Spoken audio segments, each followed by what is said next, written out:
Omar, What's going on, bro? what's up, man? I heard you're about to convert. I was like, let me come through and get that shahada. Well, yeah, man. Here I am, man. Here I am. What's going on with you, bro? Nothing much. Nothing much. Just looking for this answer, bro. Just looking for this answer. Yeah. I just jumped in. I was like, yeah, maybe I can help. I got about 15 minutes. Okay. So I'm just asking, where does Jesus mention Muhammad?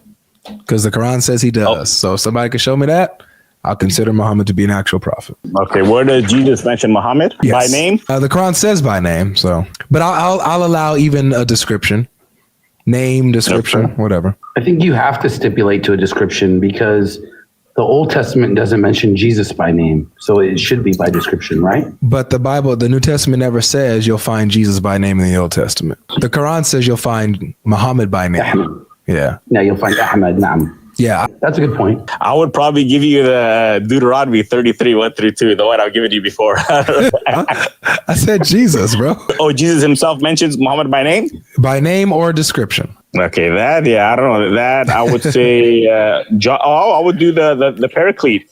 Okay. John 14:16. Yeah, that's probably the closest there. John 14:16 is where Jesus Is mentions it Muhammad. 14:16 or 14:26? I don't have my Bible. It's all through there. All chapter 14, chapter Yeah. 15, and chapter 16. They all mention them. All right. So you believe that Muhammad's the Paraclete that Jesus mentions? That's what I believe. Yes, sir. 100%. That's what I believe. Yeah. I don't believe in general that like the Holy Spirit is the. I'm not saying the Paraclete is the Holy Spirit, but for the Paracletos in this verse, that is Prophet Muhammad for sure.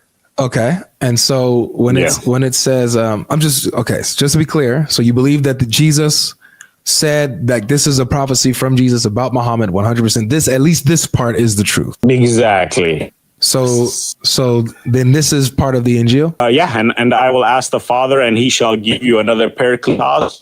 He may stay with you forever. Okay. So it is actually in the Injil that Jesus is the Son of God? Yeah. Oh, you got a low bar. You got back. The Son of God part. It says that in this list? Yes. Okay, let me see. Let me try to move here. Usually this part of my house is not too good. Is it better now, brother? It's getting better, yeah. You got 2 bars now. Okay, yeah.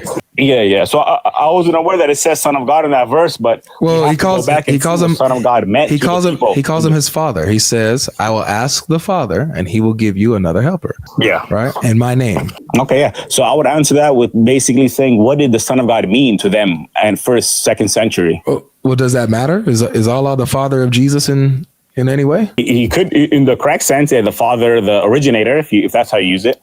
Back then could have been a name that Allah used. Is a mother an originator? Not like the Father, not like the creator. What do you mean not things. like the? I didn't say like the Father. Is a mother an originator? In the sense that like she has like babies and kids, yeah, but not not in the masculine sense. The creator. Masculine sense.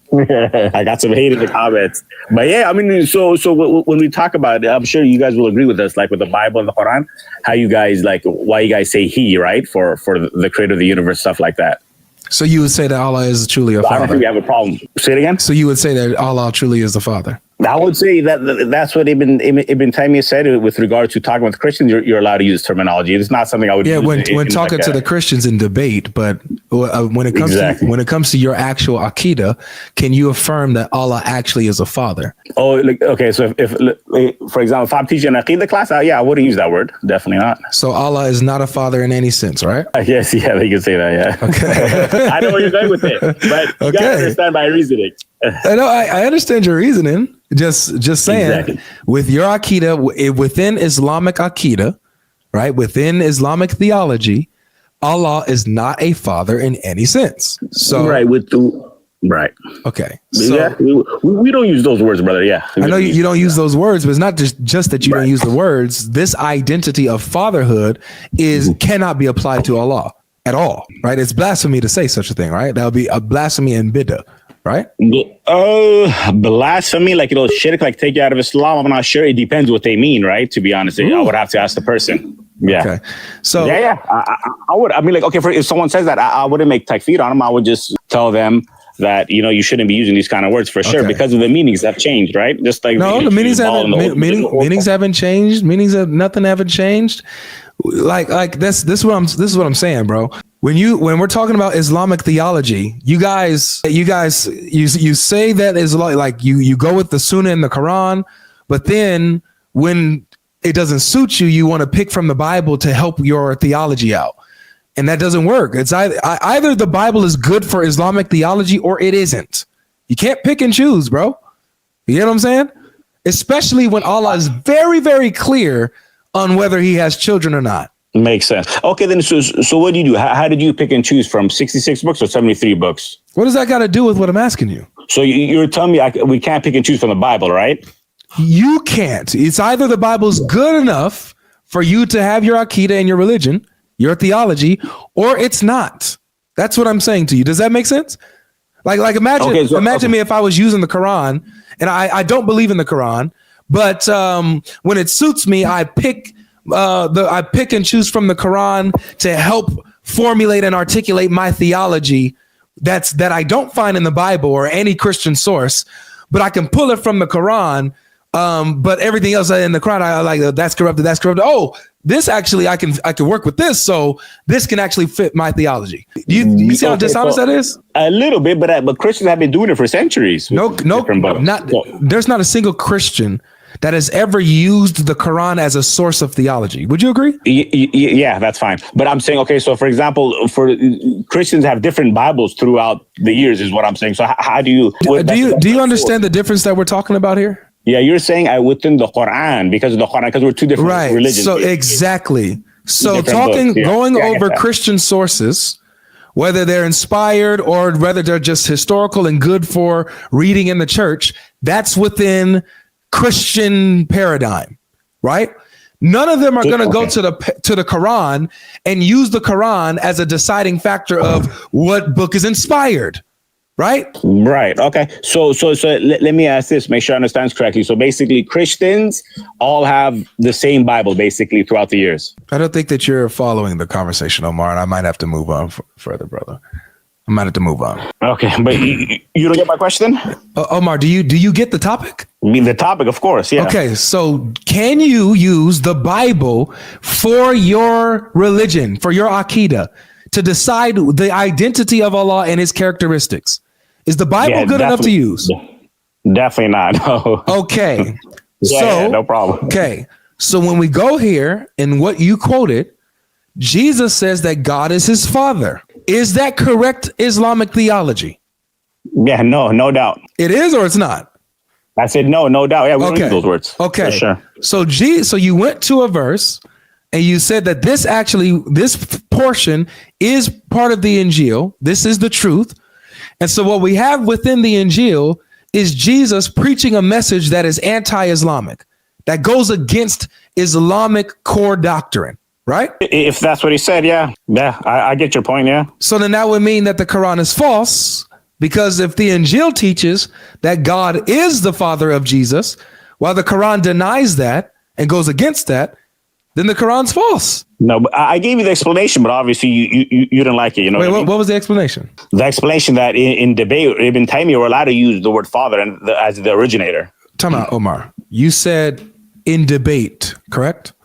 Exactly. Okay. Yes. So and then you also said earlier that just when it comes to Islamic doctrine, Allah is not the father. But if you're debating with a Christian who refers to God as father, you can use the term father in referring to Allah in debate with a Christian, so you guys know what you guys are talking about.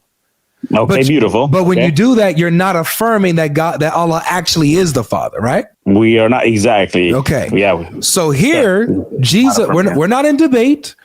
Jesus here is actually identifying God as the father, which in Islam is wrong to do doctrinally, correct? Okay. Is that correct? Yeah. Okay. My specialty is Old Testament, anyways. I'd rather take you there with this one. Yeah, this one's a little confusing. Yeah. Okay, but there's nothing confusing about this, bro. Look.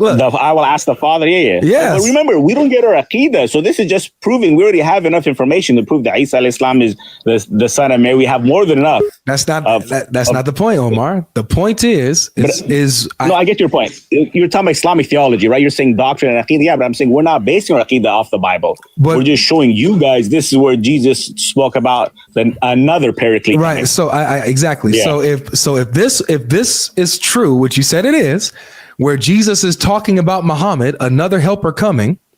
Lord, forgive the blasphemy. But another helper coming. You're affirming that Jesus's message in this portion where Jesus says that God is his father. So you're affirming this message that God is the father of Jesus, which as a Muslim, you could never affirm Islamically. You couldn't. Can't do it. In the correct sense, you could affirm it, brother. It's basically how it ended like that. I would answer it. How many times you gonna flip flop on that, bro? In the correct sense is how I would say it. Okay, so to be clear, I admit to you that we don't use that terminology. No, I don't care about terminology. I care about is Allah that? Is that I know who Allah your favorite is? question. Yeah. So you're saying in the correct sense, Allah is the father of Jesus, yeah? In the correct sense, yes. For our purpose of our debate, yes. This debate, we can say that. No, I have no problem saying it. Even time me the fatwa was there. It's very clear. You know, then I would obviously argue. I don't know if they just but Speaking Muslim, you there? If we can trust the Bible exactly word for word. What do you think? So I'm going to say it like this. You want to know my final analysis? Yeah. So straight up, my final analysis on who wins the argument on Muhammad being mentioned in the Bible will depend on your paradigm. So if you start within the Christian premise that the New Testament is accurate and final, and ultimately your Christian argument is going to win because it's scripturally and canonically consistent. But if you go outside of Christian textualism, you evaluate who fulfilled the description itself, then the Muslim argument becomes more powerful. So for example, he was sent after him, Muhammad, right? Speaks only on what he hears. Quran 53:3-4. Guide to all truth. Quran 5:3. Rejected by the world. Praise and glorify Jesus as the Messiah. Known and recognized by all humans. Muhammad fit all those descriptions, right? So if we go back, we can look at the Christian claim, of course, right? They're going to say Paracletos is in every single manuscript, right? And it's never been a Paracletos, which is what Al-Razi was like arguing for. So, if you focus on different authorities, like you appeal to different authorities, on some cases, the Christian view is stronger. And then in other cases, the Muslim view is stronger, right? So if you only focus on textual manuscripts, then of course you're going to fall for the Christian view every time, because that is what the manuscripts show and say. The argument from the Muslim is going to come down to, well, those are manuscripts written later on, right? Mm-hmm. And they had a strong oral tradition. But guys, it's not clear, like in any case, if you're relying solely on the evidence, you have to appeal to your faith. And you have to either believe in the Quran or believe in the New Testament. And it's so difficult for us this many years later to try to say we're going to get to a definitive point in the argument.